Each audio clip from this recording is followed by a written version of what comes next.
Salut, alors tu viens de virer ton webmaster ou comme on dit dans le jargon, tu viens de le remercier, voilà, ou tout simplement c'est lui qui a voulu voler vers de nouveaux horizons. Dans tous les cas, votre collaboration vient de cesser. Je vais t'expliquer quelle est la méthode à employer, l'attitude à employer. Donc je vais t'expliquer quelle est la stratégie à mettre en place une fois qu'il est parti. Voilà, je suis Cédric de la chaîne J'optimise mon site internet. Je vais lancer le jingle et c'est parti.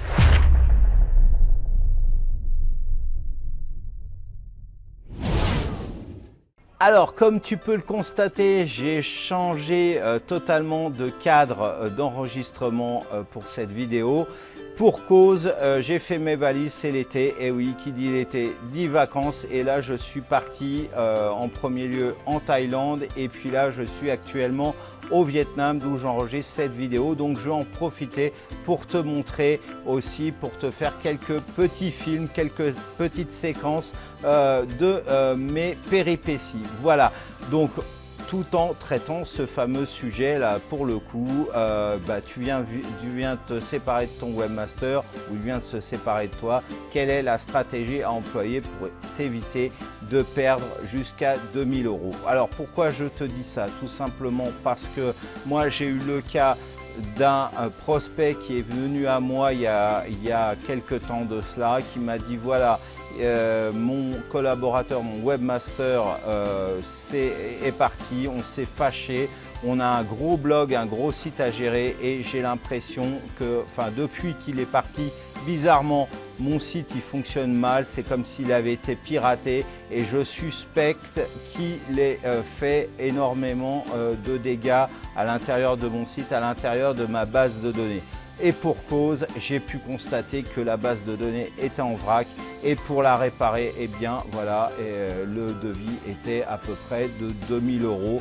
Cette personne, elle s'en est mordu les doigts parce qu'elle aurait pu faire tout ce que je vais t'expliquer dans cette vidéo. Donc regarde-la bien jusqu'au bout. Alors dans cette vidéo, quels vont être les moyens à employer? Tout simplement suivre pas à pas la stratégie que je vais t'expliquer qui va pouvoir te sauver la vie, parce qu'on ne peut jurer de rien. Même si vous êtes quitté en bons termes, il peut sourire, te faire un grand sourire, ton webmaster, te dire ah, on est les meilleurs amis du monde. Il n'en demeure pas moins que la nature humaine crée ce qu'on appelle des hypocrites et on peut te sourire par devant et puis bien évidemment l'hypocrite te plante un poignard dans le dos. Donc il peut se passer ça. Donc même si c'est 0,1% de chance, il faut écarter ces 0,1% de chance pour t'éviter de gros problèmes. Alors la première des choses à faire, c'est de voir déjà si s'il a travaillé pour toi que sur un seul site ou sur plusieurs. Si c'est plusieurs qui t'appartiennent ou si c'est plusieurs, si par exemple tu es une agence web, une agence de communication et voilà, tu l'as embauché pour des missions en sous-traitance. Voilà, tu répertories tout ça et tu regardes quels sont tous les accès qu'il va pouvoir avoir eu par rapport à ça, par rapport à toutes ces missions, par rapport à tout ce sur quoi il a mis les mains. Donc tu vas tu prends un bloc-notes, que ce soit un bloc-notes physique ou sur ton ordinateur, et tu vas noter pas à pas, voilà, il a eu accès à mon site internet, il a eu accès au site internet de Durand, à la chaîne YouTube de Dupont, au compte Facebook de Duchemol, etc. Tu vas cataloguer tout ça. Ensuite, par rapport à ça, c'est tout simple. Chaque endroit où il est allé, ça équivaut à un ou plusieurs accès. Je vais t'expliquer juste après.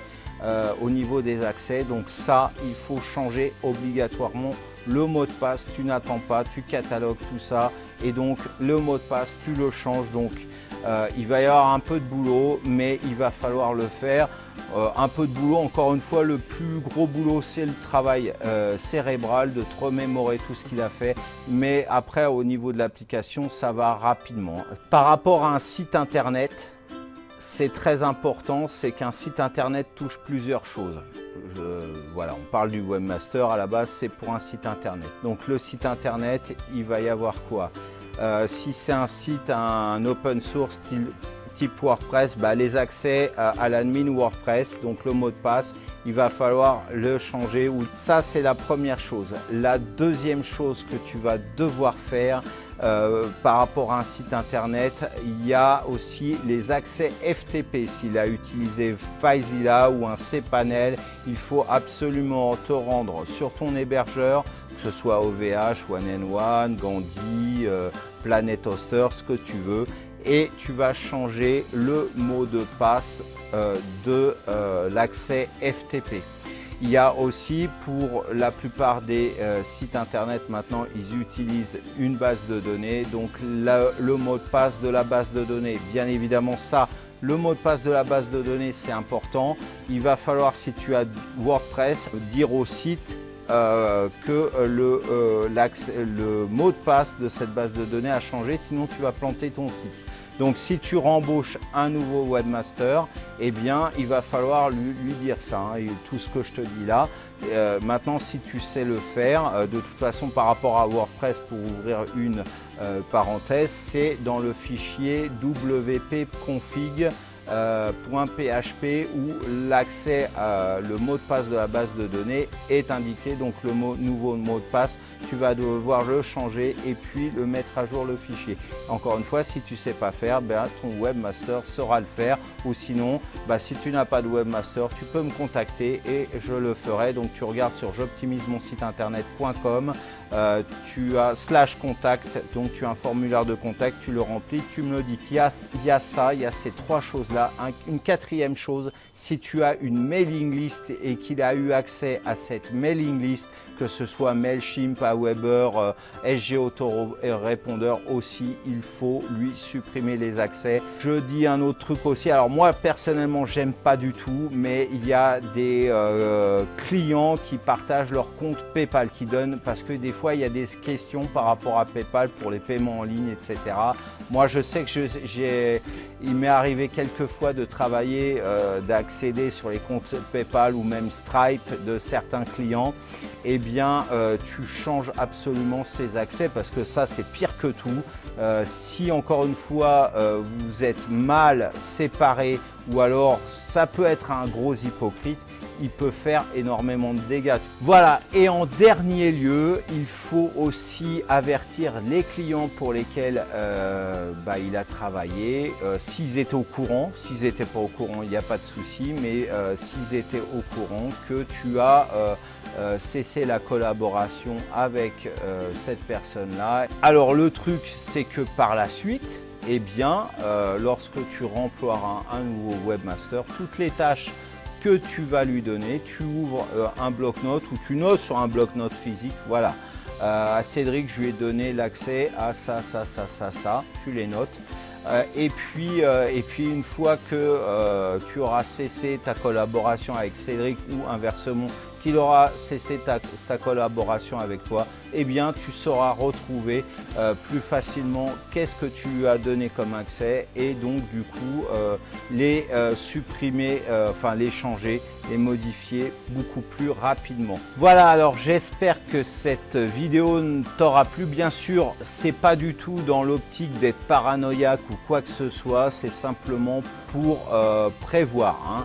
Voilà, on va dans quelques instants partir pour Saigon. J'espère que cette vidéo t'aura plu, ce nouveau format t'aura plu, puisque tu as vu que j'ai fait des modifications. N'hésite pas donc à me lâcher un pouce en l'air, à commenter cette vidéo pour me dire justement ce que tu en penses, à la partager aussi, et puis si ce n'est pas encore fait, abonne-toi à ma chaîne. Juste en dessous de cette vidéo, si tu veux un site internet professionnel, je t'offre une formation pour créer un blog pro en moins d'1 heure, même si tu n'y connais rien. Voilà, tout est expliqué en cliquant sur le lien, donc juste en dessous de cette vidéo. Donc maintenant, on va partir pour Saigon. Je vais te filmer le centre historique de Saigon. Tu vas voir un petit peu les endroits dans lesquels je suis allé. Et en attendant de se revoir, je te souhaite de passer passer une excellente journée ou fin de journée. Ciao.